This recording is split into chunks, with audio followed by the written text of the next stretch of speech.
verkiezingen Jan Riets is.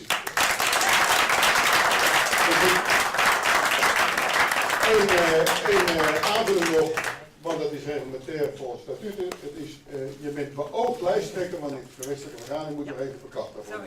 Dat is wel even.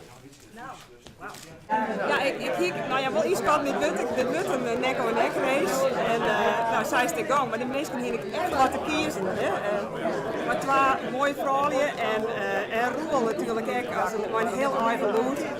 Ik denk dat we een mooie campagne mogen houden en we gaan nou echt, elke keer gaat nou schouder aan schouder helpen om de rustige partij te worden bij de verkiezingen niet maken. Rutje Kobi is natuurlijk als Tweede Kamerlid vrij zichtbaar, altijd op de barricaden. Ja. Hoe kan je zo'n vrouw, zo'n concurrenten verslaan? Waar heeft het online? Wat ben je ook credits daarin?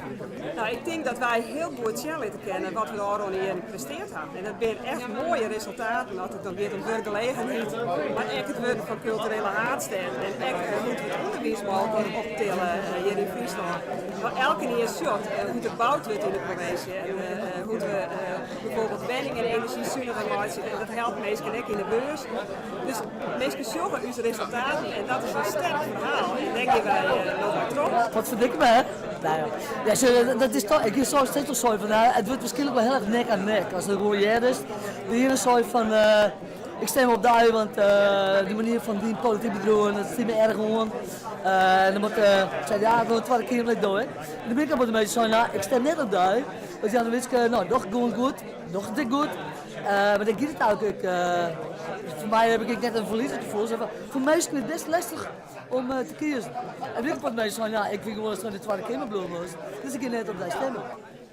Ik wist natuurlijk van tevoren dat ik bij de vrouwen bekender ben, dat die dieper in de afdelingspolitiek zitten. Dus dat ik wat dat betreft net maar de sterkste dieren begin. Maar toch goed om mooi die te hebben. Ik al de eerste ronde net al hebben.